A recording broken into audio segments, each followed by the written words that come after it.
अच्छा दीदी, हम सब जानते हैं कि दिल्ली की सत्ता का रास्ता यूपी से होकर गुजरता है, लेकिन क्या राम मंदिर का रास्ता कुंभ से होकर गुजरेगा, ये बड़ा सवाल है। और साथ ही अपने दर्शकों को ये भी बता दें पयोधी कि हम क्यों कह रहे हैं बार बार उनसे कि हिंदुस्तान के अध्यात्म पर दरअसल ब्रह्मांड की नजर है। क्यों हम आपसे कह रहे हैं कि कुंभ का असर बहुत व्यापक होगा।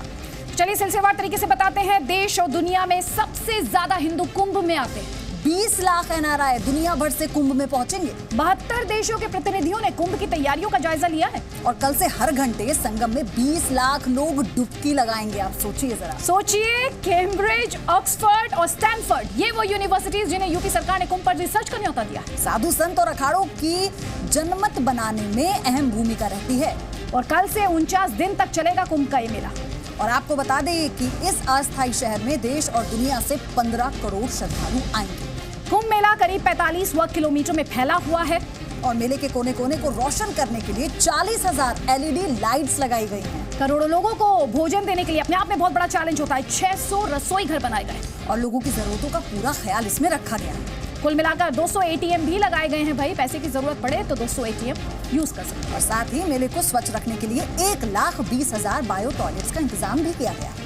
यहाँ आने वाले वाहनों के लिए 5 लाख गाड़ियों की पार्किंग का भी एरिया बनाया गया है। तो अब आपको किसी भी तरह की कोई दिक्कत ना हो, इसका पूरा ख्याल कुंभ में रखा गया है। वैसे आपको बता दें, प्रयागराज में कुंभ के शुरू होने से ठीक एक दिन पहले एक अखाड़े में आग लगने से आज हड़कंप मच गया। सबसे बड़ी खबर यही थी, क्योंकि संगम तट पर बनाए गए दिगंबर अखाड़े के टेंट में भीषण आग लग गई। आग की चपेट में आकर अखाड़े के टेंट में मौजूद काफी सामान जलकर खाक हो गया।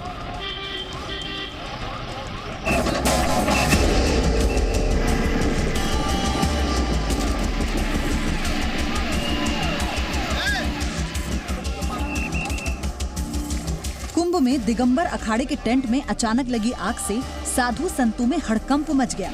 इस दौरान करीब 1 दर्जन टेंट आग की चपेट में आ गए। टेंट में खाना बनाते वक्त गैस लीकेज की वजह से आग लगी थी।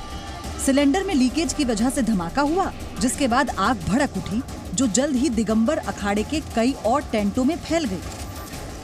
2 सिलेंडर ब्लास्ट हुए, यानी कि अंदर सिलेंडर मौजूद थे, क्योंकि खाना बन रहा था। बहुत बड़ा वहां पर रसोई घर है, भंडारा लगातार चलता रहता है, इस कारण से सिलेंडर काफी बड़ी संख्या में थे।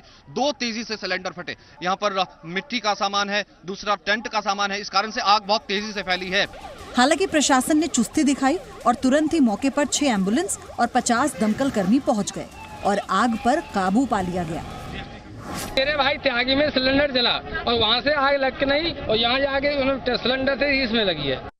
जो वो उधर से जैसे आग का गोला आया ना गैस का, वो ऐसा वहीं गिर गया। बस गिरने में वहीं आग लग गई। ये सही है कि कुंभ अपने आप में एक अस्थायी शहर है, लेकिन सिर्फ देश ही नहीं, दुनिया भर से श्रद्धालु पहुंचते हैं। ऐसे में इंतजामों को लेकर एक बार फिर सतर्कता बरतने की जरूरत है।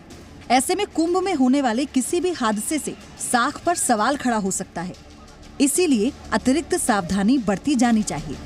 प्रशासन को कुंभ में मौजूद श्रद्धालुओं को आग को लेकर और जागरूक किए जाने की जरूरत है।